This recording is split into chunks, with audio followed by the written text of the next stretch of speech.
Yeah, good afternoon, all. Just want to welcome you to the first session and first season of this training. Uh, well, we are hoping that we'll be able to have a lot of things to learn, and by the time it is exactly 3 p.m., we're going to be telling you some of the background for this.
All right, good afternoon, everybody. I want to welcome you to the first session and the first season of this young veterinary diagnostician program. And if you have been following the posts, you will realize that we are trying to achieve something very important here, and that is to be able to kind of bring out the best of all the veterinarian that we have in Nigeria, and to be able to give them, let me say, a hedge uh, over the so many competitors.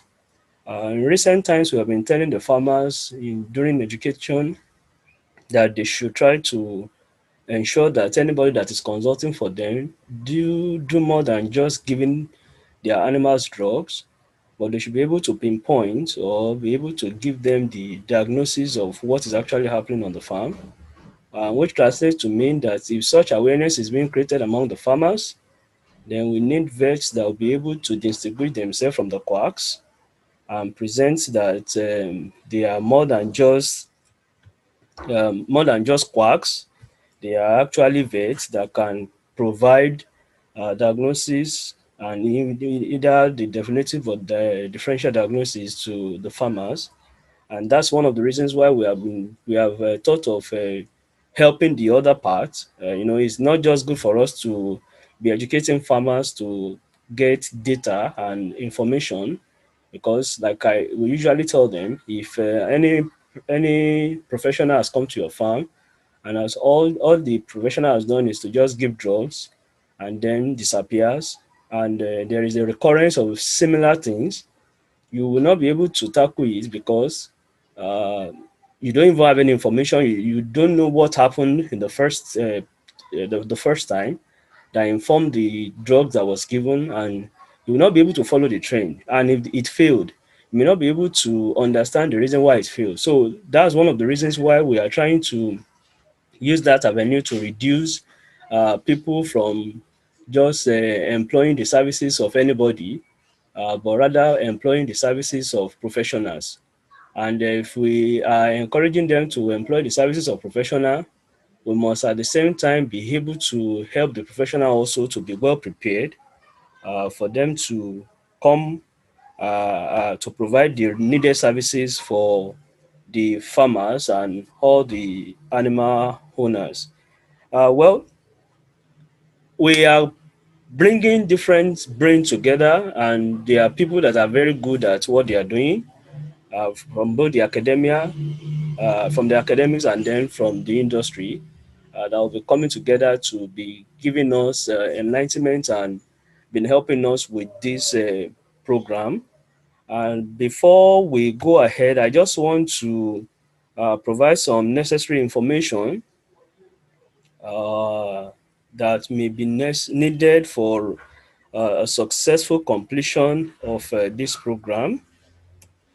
So let me just try to do that. Okay, these are some of the informations that are very important. Number one is that if you are participating in this program, you must either be working or attached to a poultry farm, a poultry clinic, or any clinic that deals with poultry cases, or you must be attached to a senior colleague if you are a student, probably in the institution or outside institution, a professional colleague, a senior colleague that is actually handling poultry cases. This is important because of some of the assignment that will be given to you for you to do, because there is no point doing this. We are trying to move away from theoretical exposure to practical exposure, and if we are moving to practical exposure, definitely you will need this so that you'll be able to have hands-on.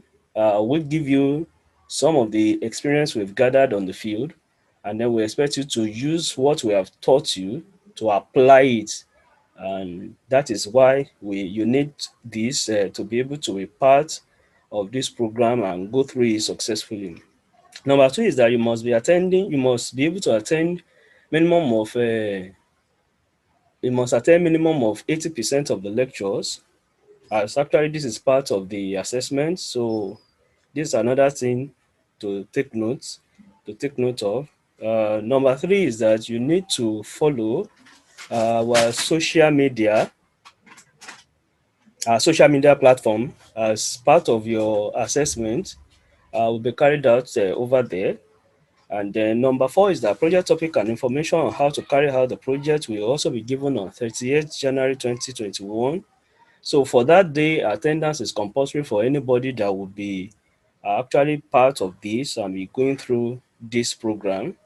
And then number five is that there are actually two groups that we're going to have at the end. The first group will be working on research, just a paper review on a particular disease, which we are going to announce on that 30th January.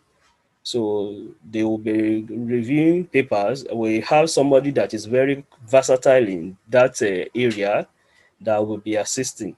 And then the second group will carry out research on field disease, so which we are also going to determine by that 30th of January. So each group will be expected to pursue the publication of this project, and they will be under the two facilitators, which will be serving as their supervisor for each of the group. So, and we can still admit young vets till this 30th of January 2021 as much as possible, because we are expecting that we still have many people that desire to know more about this program before they start participating. So we'll still give that room for anybody that still wants to join the training, to be part of the training, so that we can then go ahead. I can see that the second facilitator is also available. We want to appreciate his presence, and let me give him an audience so that he'll be able to introduce himself before we go into the training of today, and then probably answer some of the questions that may be that the you may have in during this training, or that is related to this program entirely. So I want to welcome Dr. Ajadi Abiodun. Over to you. Welcome, sir. Thank you very much. My name is Ajadi Abiodun Abdulatif with the Department of Veterinary Pathology, University of Ilorin. It is my pleasure to be on this platform this day, and I would want to thank the organizer of this lofty program. It's a wonderful initiative, and every participant is going to gain a lot from this very wonderful event. As veterinary practitioners, we should move beyond the theoretical module or mode in which training is being given. So with this kind of programs, it will further fortify us and increase our confidence by the time we get out of the field. And those of us that are already on the field will be able to, do things the way they are supposed to do and gain better from activities. So for poultry is an essential part of our life and livestock, as long as we are still in this area of specialization. So we cannot rule out diseases. And how do you recognize diseases? How do you improve and managing diseases before and even after they had occurred in your practice? So without saying much, since my Oga is here to actually give us what he has in stock, which I know we are all going to enjoy. So I will, as a way of introduction, just to register my presence here, and I would like to give him the floor so as to continue while we all listen and enjoy the program. Thank you very much, sir.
Okay.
We may just continue. We may continue with today's training. But if you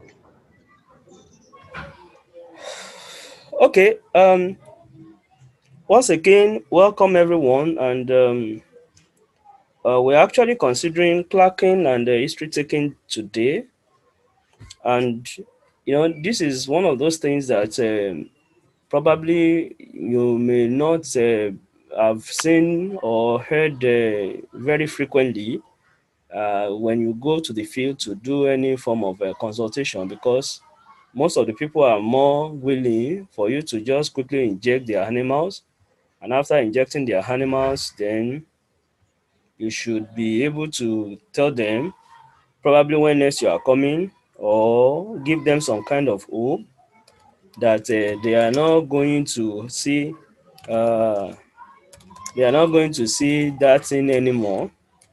So I think that is what is very common. But if you want to distinguish yourself and you want to do the medical practice as expected, clerking and history taking is also one of the things that you have to give a full consideration to, so that you'll be able to investigate and understand the clinical let me say informations that you can gather together in order for you to make an inference. Uh, this is being scientific in your approach, because some of the information that you are going to get during clerking and history taking, they are very important for you to make your diagnosis and to be able to arrive at what the possible case to be able to arrive at the possible case you are actually dealing with. So let's go into it proper and see what's one or two things that we can actually learn from what we are considering today. So these are some of the content of what we're going to be looking at today. Introduction, just to be able to give an understanding of what we're talking about when we mention clerking and history taking. And then we're going to look at the clerking methodology. What are the methods or approach we can use to be able to clerk? What are the area of concentration when you go out there and you are doing your clerking? There's something we call clerking intelligence. So we are going to also learn more of that. So when you are clerking, you are not just clerking without just listening to whatever people are saying, but you are putting one or two things together to be able to, when you're even writing down what people are saying, you are not just going to be putting in that verbatim or copy paste from their mouth, but at least you'll be able to, as a medical practitioner, you'll be able to say, oh, these are things that I'm supposed to sieve out of of the information I'm getting, and these are the important part of the information. So we call that clerking intelligence, and then we talk about clerking inference. How do you make inference from all the information that you have got during your clerking? And then I didn't say this during introduction. There is what we call disease of the week. So disease of the week is the disease that we are going to pay attention to And as a participant in this program, you are expected to pursue this disease during this week. When I say pursue, that means you are going to be alert and alive in following cases from friends, other professional colleagues, farms that may be having Newcastle disease on their farm. You take pictures or you ask them to send the pictures of the ones that they have to you. So you are actively involved in pursuing Newcastle disease. So wherever you hear anything that is close to or related to Newcastle disease, you are naturally interested, you want to see for yourself, you want them to send you the pictures that they have taken, you want them to be able to, at least you also want to pursue it, you want to go to the farm, you want to be sure that the cases you are attending to are not is not caused by Newcastle virus. You will be very active throughout this week, and you know that your primary focus is Newcastle disease. That's what you are pursuing for this week. That does not mean that you are going to every day, you are going to be able to see cases of Newcastle. It may be once in the whole week, it may be twice in the whole week, it may be three times in the whole week. But what I'm saying in essence is that you are going to digest, read different materials on Newcastle disease, look at the presentation of Newcastle disease, look at different forms of Newcastle disease, look at the presentation of the acute form of Newcastle disease, look at the para-acute form of Newcastle disease, check materials, read, get information, and pursue it. And whenever you see anything that is very close to Newcastle disease, you are actually pursuing it vigorously to be sure that okay, you are not being left out or left behind. And then we have continual assessment, which you are going to eventually see during after the whole program. So let's start with the information on history taking. So history taking, like you can see, is just a narrative or record of past events and circumstances that or may be relevant to a patient's current state of health. So informally, an account of past diseases, injuries, treatment, and other strictly medical facts is what we call history taking. So the process of gathering that record or trying to pull together all of this is what we call history taking. So you from what you can see there, account of past diseases, you'll be interested, account of injuries, what has happened in the past, accounts of treatments. So what have they given before you came to the farm, and then some other medical related facts. So you try to gather all of this together. Then, well, there is difference between history taking and clerking, and so many people use use them interchangeably because they are somewhat very closely related. But clerking is far more bigger than just history taking. So, like it is there, clerking is the act of taking a patient's complete history, performing an examination, recording all the patient's notes, and writing a problem list and a care plan. So that is clerking. That's kind of full. So, but the only good thing is that a part of it is what is history taking. So clerking also should be, I mean, history taking and clerking have been brought together because if you are doing your history taking, be mindful of the fact that you are also interested in some of the things that we have that we have also considered. So that is another thing that we should take note of, and we're going to also see some other things very soon. So let's go ahead. From this introduction, I think you should be able to understand. So, what are the different methods that we're going to use during clerking? Number one, we have query. So query is that you found something you want to really probably you've seen something you want to say, oh, what is the reason for this? What's the reason for this? What is the reason? What's the reason for this? You understand? So just query. You want to query some of the things that you can see. Number two is observation.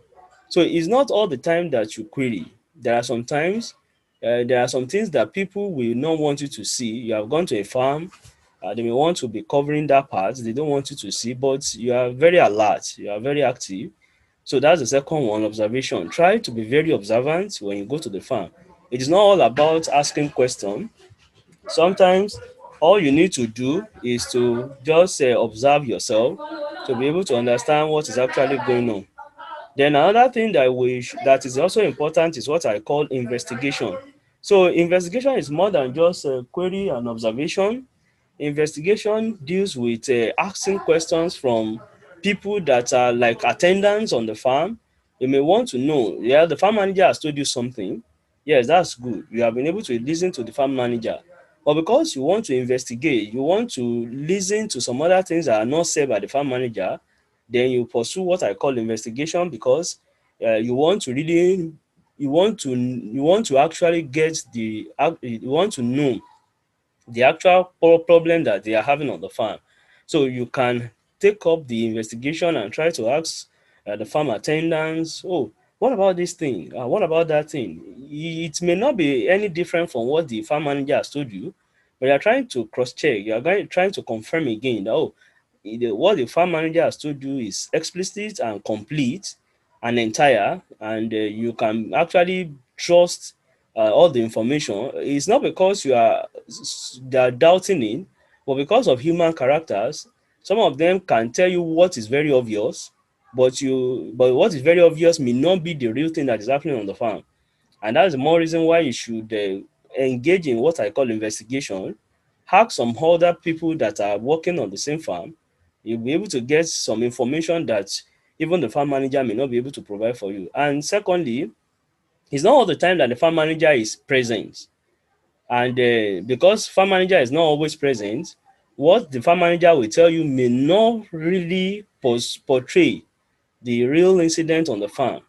So as much as possible, try to ask those people that are also directly involved in taking care of those animals. And then thirdly, the farm manager may not want you to give some information to the farm owners, especially when the farm manager is not the farm owners. They may not want to give some information, so they may want to cover also those information.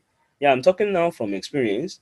So that's more one of the reasons why it is important to also ask the attendants and those people that are working directly with the animal, with the poultry birds, to give you more information about what you are suspecting to be the problem. So that is investigation.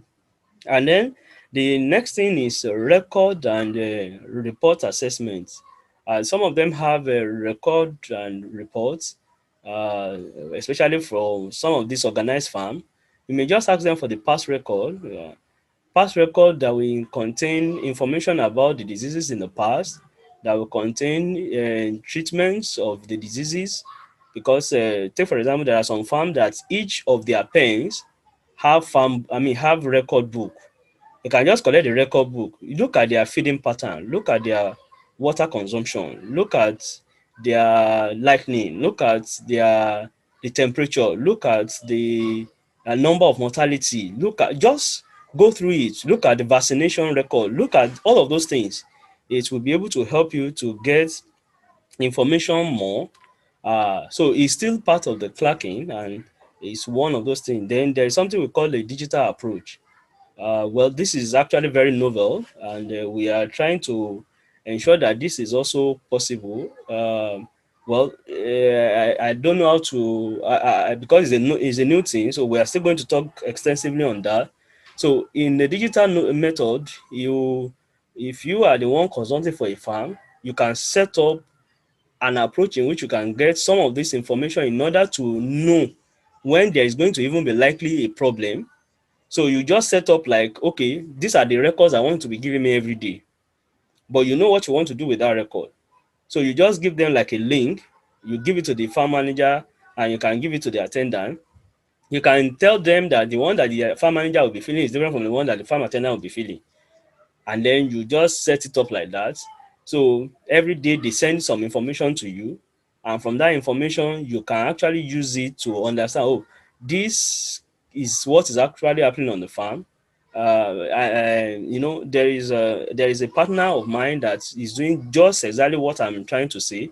That if a problem happens on the farm today, they get to know today. They will not wait till tomorrow before they get to know if there is problem on the farm. They get to know that problem is on the farm today because of information that they have been able to gather through digital means. So you can just, okay, these are the information I want to be giving me as a manager. These are the information I want to be giving me as an attendant. These are the information I want to be giving me as a supervisor. And once all of those informations are coming in, you can see the big picture of what is actually happening on the farm. So, and from that, you don't need to wait till they will tell you that there are 10 mortality or there are 20 mortality before you intervene. Right from the first day you have seen that, oh, there is a problem going on. Take, for example, the last one that we discovered during our conversation was that the person giving them feed was overfeeding them. I know the consequence of overfeeding. So that is, you could easily discover that, or probably they are being underfed, or they are being exposed to some dangerous things that may eventually have an adverse effect on them. So all of those ones are the information you can gather through digital approach. So these are the different clerking methodology that are available at our disposal. So, what are the area of concentration when you are clerking? Number one is signalment. Well, for poultry, the major signalment you may want to look at is the age. There are some diseases that happen to birds when they are still young, so you can easily rule them out when you look at them when they are old.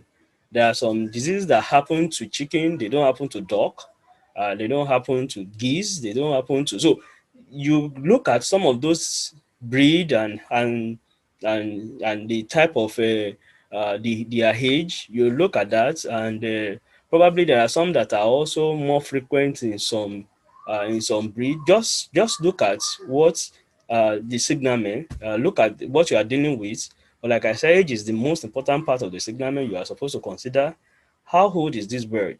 That will inform you, okay, these are diseases that may likely affect it. There are some diseases that, like Newcastle disease, that cuts across all ages. So age may not be that important in that case. But uh, when you look at Marex, you may want to consider age, and when you look at Fowlpox, you may want to consider age. So some of these things you just look at the signalment is an area of concentration. And then we have history on the present complaints. That's another thing you may want to consider. There is a history. You may want to ask them, okay, tell me more about what is currently happening. Then another thing is past medical history. I've already mentioned that.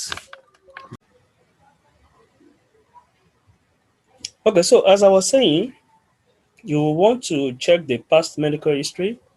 History on drugs and vaccination is also very important. What type of drugs have they used in past? Probably before they called you, they have used different drugs to no avail. Some of them might have used different drugs. They might have repeated vaccination.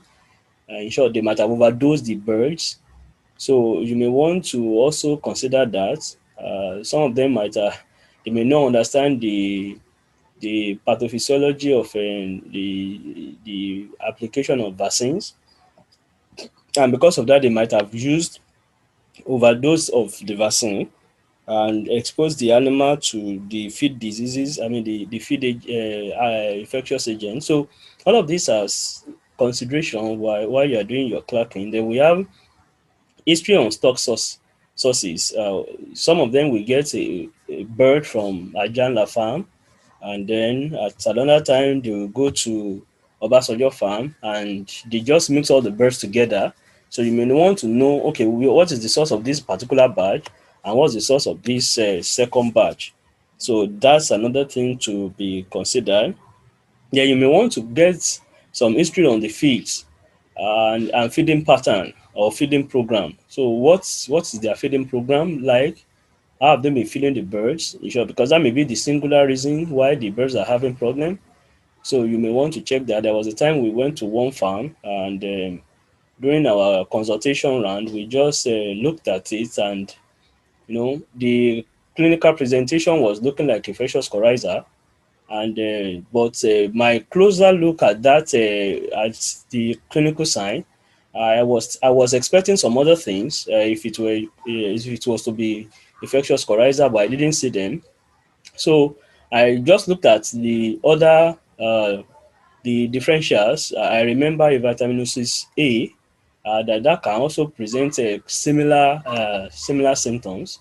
So we just decided to go to the feed mill, and by the time we got to the feed mill, we asked them to show us the vitamins or what they are using mixing with the feed as their supplements, and we realized that the supplement of vitamins have already expired.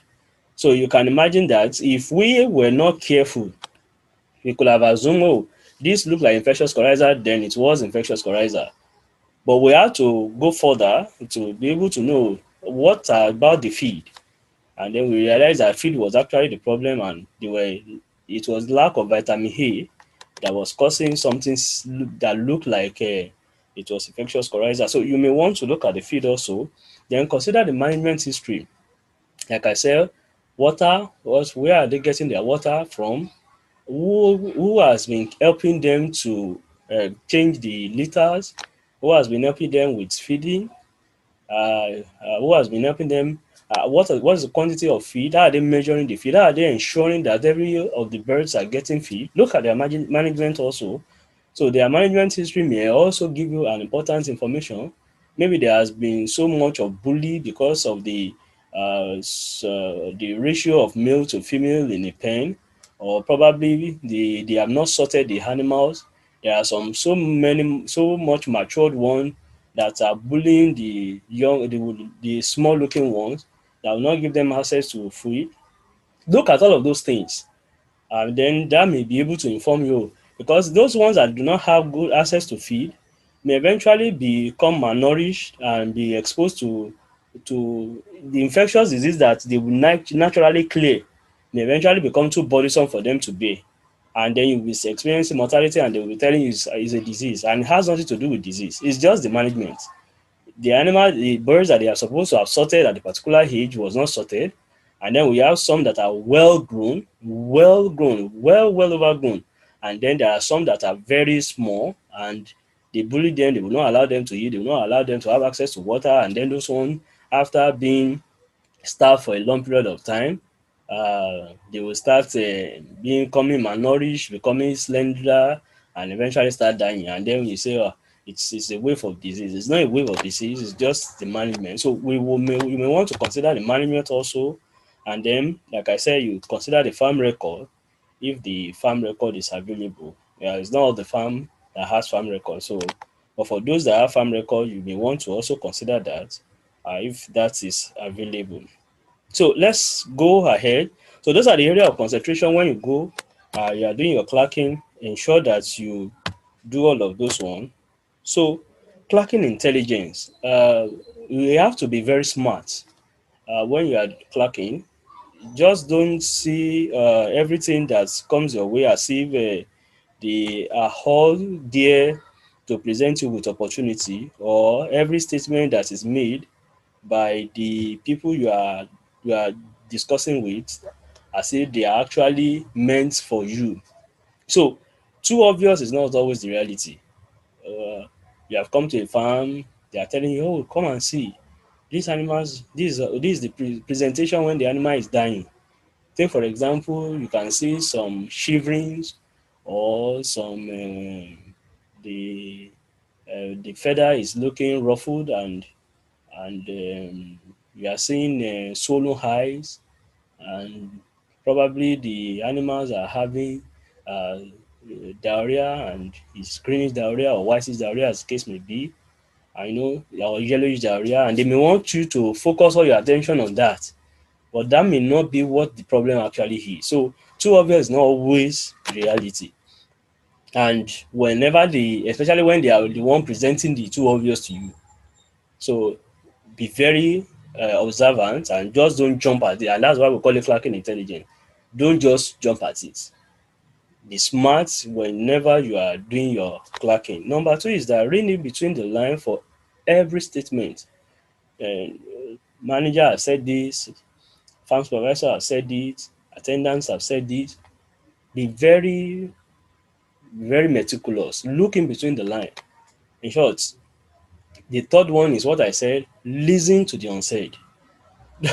Don't just listen to what they are saying, but listen to what they are not saying. There are some things that they may not want to say because they are actually the one at fault. And I can tell you that it's not all the time that there is an issue on the farm that it is caused by disease or that is caused by um, probably pathogenic organism.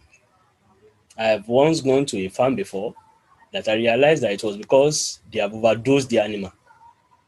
They just keep pumping drugs, pumping in drugs, pumping in drugs, and they will not tell you that because they know that you will want to fault it, or you may want to tell them. So by the time I saw the bottles of drugs that they have used, I was surprised that how would you have been able to consume this much bottles of drugs within the short period of time that you told me that you are having problem. So listen to the unsaid. There are some things that they may not say, but always try to listen to the unsaid. Document every statement. And when I say every statement, I'm not saying when they say you are to look at this, then you document that. But there are some important statements that they have made. You might have read it from the farm manager, document it. And the reason why I say you should document it is because there is something we usually do when we are doing survey. We try to use some questions to confirm some previous questions that we have asked. So it's not like we ask it in another format, and people may, if you want to know the genuinity of the answer, you can just compare the new response to the former response. It can kind of validate, okay, this person is actually consistent in his thought or in her thought. So that's the reason why you are writing down everything, because you may hear something from the farm manager and you may realize that it's quite different from what the attendant is saying and it's quite different from what the supervisor is saying, but every one of them is valid. All you now need to do is look at all that they have said, as inconsistent as they are, bring out something that you know is valid. That's why I call it clerking intelligence. So you have to bring your brain now into what they are saying, because definitely it's not all that they are saying that is actually true or the real picture. So you bring your brain into it, and so from what this has said and this has said and this has said, I can infer that this is what is actually happening using my own intelligence. So that is why. So document it, because you are still going to eventually use it in the nearest future. So, and when I say document it, you will say, it's because you have not. It's because you are on the field, and the field situation is quite different from that of when you are sitting in the office, that you can be writing out the report. So, okay, this is how it is being done. You are met with the farm manager. The farm manager has been able to give you the report. Fine. You may just sit down in order to be able to say, okay, you want to go and look at where the farm is. At the door, you may just decide to pen down one or two things that the farm manager has said before you enter to meet the farm attendant, or before you meet the farm supervisor, or you just get a time when you can bring them together. It's not compulsory that as they are saying it, you are putting it down. It may be after they are finished saying it that you can just jot down some of those things that you remember from the report of the farm manager, from the report of the farm supervisor, from the report of the farm attendants, and then you'll be able to use that. So the next thing is that document every observation too. Everything you observe on the farm, you have seen a yellowish diarrhea, or document it. You have seen a whitish diarrhea, document it. You have seen greenish diarrhea, document it. You have seen a hole where reptiles can enter the farm, document it. You have seen a path where the cat can enter the farm, document it. You have seen a place where where different birds can enter the farm, document it. Everything that you have observed, document it. You have seen the feed. Probably when you get there, you realize that there was no even feed in the feeding truck. Document it. Make sure you document all of those things, because they will come in handy when you need them. Then make a smart analysis. Make a smart analysis of all reports. So if they eventually give you their record or give you the report of probably they have done laboratory analysis or anything, document everything. You may not need to take home their documents, but at least you can may not be able to give them what is inviting. Take for example, I do that sometimes when I look at the situation on the farm and the they are so perplexed. So in order to give them like hope, I used to tell them some of those things that had happened based on what I'm seeing on the farm.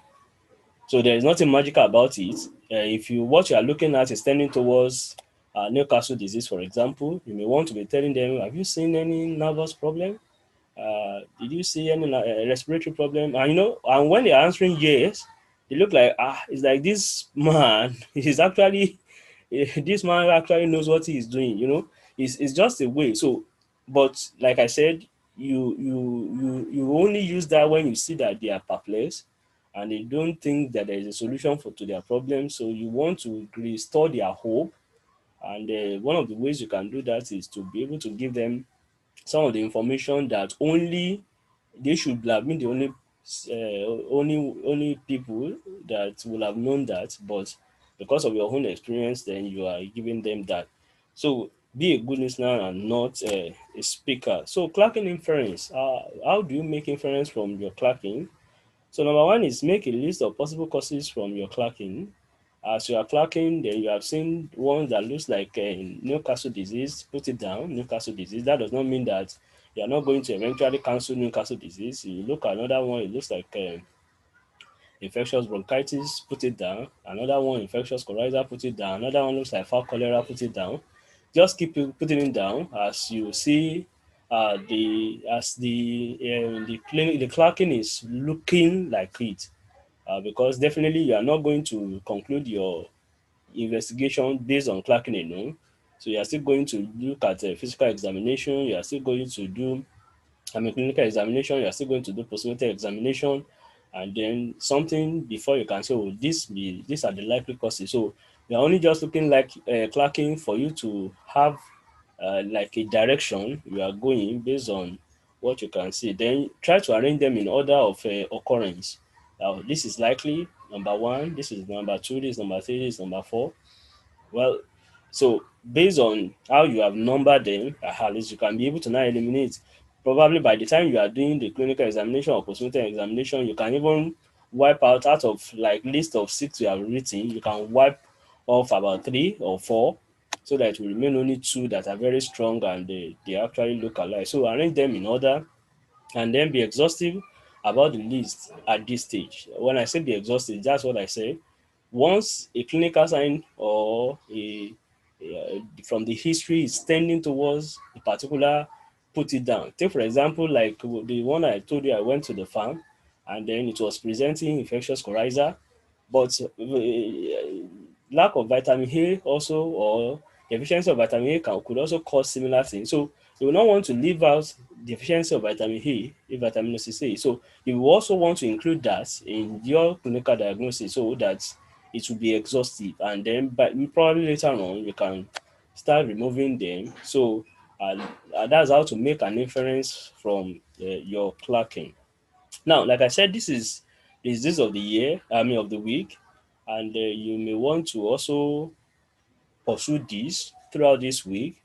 So, like I said, age is not so much of a relevance when it comes to Newcastle disease. So you may not want to be particular about the age that you are looking at, but birth cells may be important, especially with the fact that we are trying to gather information too. Then percentage of the morbidity on the farm, percentage of mortality, that may be one of those things you also want to consider.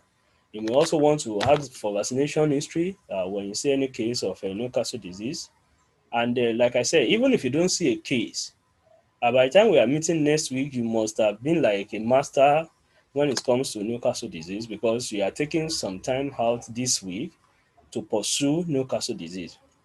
Know the type of the severity of Newcastle disease that we have, the way the clinical presentation, the mortality, what are the lesions you are going to see on the pathological table when you are doing your postmortem. What are those things that you're expected to see? What are the clinical signs? What are the different forms that it presents? What is the morbidity rate? What is the mortality rate? What is the current situation of Newcastle in Nigeria? How is it applicable? And all the necessary information, images of some of the clinical presentation and the likes, and treatment history. Definitely, you know that Newcastle has no treatment, but farmers do a lot of things in order to be able um, to arrest the situation, especially when it has already occurred. And definitely, you cannot go to the farmer and tell them that there is no treatment. Definitely, you want to do what we call the um, treatments to boost their immunity and to be able to remove all the secondary bacterial infection. It's not like you're going to present to the farmer, oh, sorry, this is a viral infection and there is no treatment. And that is so. I just decided to put a little of the clinical manifestation that we have. Actually, you should have been the one doing this, and definitely, I will expect that you're going to read more on that. So, it's the disease that affects three major parts. We have the digestive, we have the respiratory, and then we have the nervous. So, it presents clinical signs that are around digestive, respiratory, and nervous. So, it may be mild. So almost inapparent respiratory diseases to very severe depression. For the laying birds, you can see drop in egg production. You can see increased respiration. You can also see diarrhea because, like I told you, it has to also do with digestive organs. So you can see nervous signs like twisted neck and all. So and then it can be severe. The severe form can just present high fatality, and you may be wondering because the paracute one will not leave any clinical sign behind. You may not, sure, on the postmortem table, you may not eventually see any tangible clinical, pathological lesions. You may just realize that the animal died, and that's all you can tell about the animal. So it depends on the type of and based on the strains and probably the load also of the disease or the viral disease. So either way, like I said, we are pursuing Newcastle disease this week, and that is ND. So this is the continuous assessment, which is what is expected to be done. So, based on what we have said above on the clinical presentation, or probably when you are pursuing your own clinic, you're pursuing your own, you want to make the list because you don't actually know definitively that this is Newcastle disease. So, but you are saying something that is very close to Newcastle disease, and you are saying, okay, this may likely be Newcastle disease. What are the other diseases that can present similar thing that you have told us? So that's the differential diagnosis.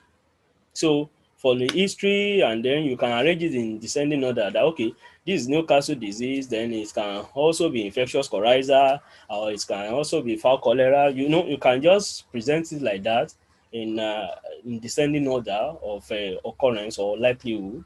So then you write your answer on at least two of the link that we have. We have LinkedIn, we have Facebook, we have Instagram, we have Twitter. So any of the what's it called? Let me say pictures you've taken, you've been able to get some. Uh, Actually, this page you are going to find it after this lecture. You are going to find it on all our social media. So uh, under it, you are just going to be like replying to this. So in replying to this, put some pictures of some of those things that you have seen during the week, or some of the things you have read on Newcastle during the week. It's just like we all want to learn and then teach some other people. So that's how it goes. So you have been able to read something new about Newcastle disease. You didn't even know that is also applicable to Newcastle disease. And then you have been able to gather some information about some of the other um, diseases that looks like Newcastle disease, and these are the way you can differentiate between that disease and then the Newcastle disease. Even if you have not gone to the lab, anything that you know about Newcastle disease, just put it under this particular information that you are going to see on any of our social media. You can decide to use all. You can decide to use three, and you decide to use two. But minimum that you can use is is two out of this one. So you are expected to put the answer there or anything that you have seen. Uh, Probably you've heard about a farm of a friend that is presenting something similar to Newcastle disease. You can just tell that friend, please let me take pictures I'm actually pursuing Newcastle disease for this week. So you can take the pictures, you can tell them to tell you what they have seen, the clinical presentation that they saw. Put all the clinical presentation there because we are going practical, and this is necessary because we want to customize our own experience. We have been reading books of Newcastle disease, but it's not all the books that we have read that is actually telling us what is locally happening when we talk about Newcastle disease in Nigeria. So we want to customize our own experience. What are we seeing? What are the postmortem lesions that we see when we talk about Newcastle in Nigeria and all?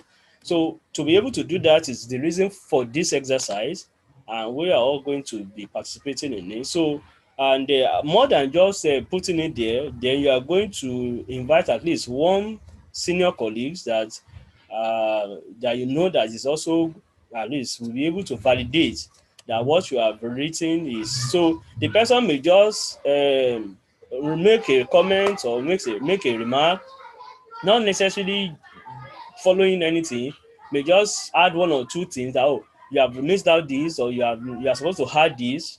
So you get a senior colleague to be able to do that, and definitely not any of the facilitators.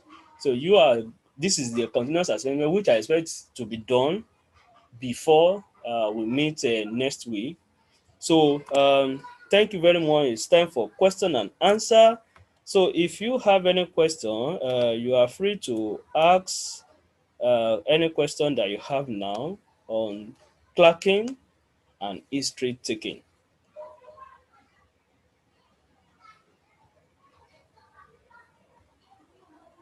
So over to you, Dr. Osman.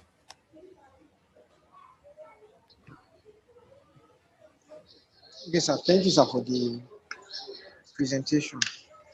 Well, actually, I don't have much question, Okay, but but I just want to make an observation, okay, or I want to get a clarification all right, under clerking methodology. okay, okay, Yes, you said the methodology are query, observation, investigation, report, and recording. So under observation, you said we are expected as a vet when we are invited to farms or we are doing clerking, we should observe what is going on around us. yes, And yes, and I know that usually when you are you can use your eyes to see. Then, if possible, use your nose to smell, and then maybe listen to sounds or um, how the animal is crying, maybe out of pain or any other thing. you're right. Then maybe feel, but I don't know if you are allowed to feel Yeah, okay, or so touch. yeah, Sometimes you touch, maybe you can maybe distort, cause change in what you are expected to see. I don't our five senses. That's the sense of touch, feel, listen and smell during observation, or it's yeah. just physical, just to see only. Thank you so much for that question. In short, I appreciate your contribution because we are actually talking about the five senses for the observation. So you are supposed to smell, it's part of the observation. You are supposed to feel, you are supposed to be able to see, and then you must be able to at least use all of those to be able to get information that we are talking about. So take for example now, if you are talking about excess urea in the farm, you are not going to see that with your physical eyes. So you have to smell Yes, sir. that. So the observation we are talking about is using your senses to be able to gather information. So urea can also be a very strong, have a strong effect on their respiratory tract. So, and since it can have a serious effect on the respiratory tract, definitely you can't say, oh, let me close my nose and oh, use my eyes to be able to see urea and be able to. So, I actually appreciate your contribution. So, it's using all your senses in order to get this observation done, and and that's why I distinguish it from query. Query is asking question, but observation is using your senses to be able to Yes, sir. gather information. So that is it. Thanks for the contribution. Then about this continuous assessment. All right. Yes, sir. I don't know. Are we to invite the senior colleague privately, because I don't still get. I need a clarification on how to invite the senior colleague to Okay, validate so like one's you answer now, on the platform. you may not necessarily need a senior colleague. It may just be your colleague. I actually use that use senior colleague because of the fact that we have also students that will be Okay, sir. participating. So those students, it may be theory as usual. So that is why I said they need a senior colleague. So you may just invite any of your colleagues since you have been practicing, and I know you may have some colleagues that have also been practicing. Okay, sir. So it's just like we are getting a second opinion. That is what I'm trying to say. So you have said something Okay, sir. online. Okay, sir. Let that colleague of yours also kind of give a second opinion about what you have said. Okay, sir. So, but for the student, they will need senior colleagues who have also been practicing to validate their answer. Okay, sir. Thank you, sir. Yeah, you're welcome. So, is there any other question?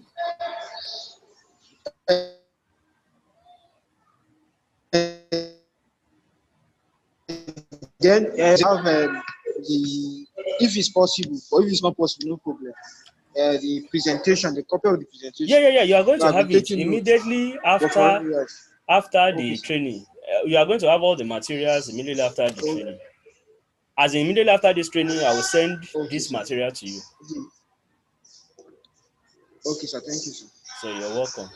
So That's all for today, sir. very good. How was work today? Fine, sir. That's fine, sir. Okay, so thank you very much, Dr. Usman, and we are supposed to be so much grateful for Dr. Jade Abiodun for staying around throughout the whole training. We are so much grateful. I don't know if you have one or two things to say before we close the training for today.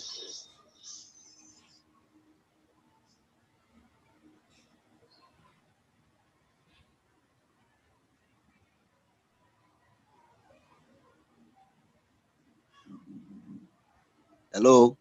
Yeah, we can hear you now. Yeah, good afternoon once again. It Yeah. was really a heartwarming training, so to say, and I personally enjoyed every bit of it. Uh, I wouldn't have any much to actually comment because you have given a depth insight about the topic, and to say a word or two is just like repeating what has been said. And I look forward to more interesting uh, programs like this. All right. Thank you so much, Dr. Abiodun. I really appreciate your time. So next week we are hoping that we should be Then able I to would. get. Oh, sorry for interrupting you. Yes, you can go ahead. No, no, it's okay. It's fine. Okay. Just that All right. in addition to observation, my dear colleague was talking about the other time. All right. Yes, having ways of senses to observe. It's one thing is it's kind of passive way of clerking. Our instructor said earlier on that is not every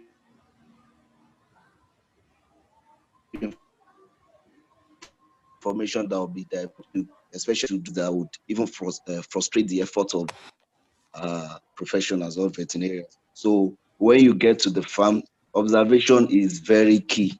And like the instructor said, that you have to, I mean, listen to the unseen. As you look at the unseen and you hear the untold or something like that, yeah. So it's very, very important. And if it's it is incumbent that you touch some certain things. Of course, you go with your gloves and you have to, have some sense of touch. In fact, you cannot do PM without even touching. So it's one of the observations too. And I think he has given a wonderful response to that. And as the programs go on, so we'll get to learn more and we'll talk more about things if they are necessary to do so. Thank you very much for the opportunity to say one or two words. Yeah, thank you so much, Dr. Abiodun. I really appreciate your presence. And next week by 3 p.m., God's willing, let's try to tell some other people that were not available. I know some of them even had paid, but I don't know why they were not here. I'll try to reach out to them. And then because of the importance and exigency of this program, we have decided to allow people to still come on board till 30th of January, so we can inform many people that are interested that the room is still available to 30th of January for them to come on board. So that, but once we have shared the project topics and divided it to the groups, nobody may be able to join anymore until the next session. So thank you very much once again, and let me say from here, I really appreciate everybody, and bye for now. Thank you very much. Yeah, it's a wonderful time being here. Yeah, All right, and sir. you too. All right, bye. Thank you, sir.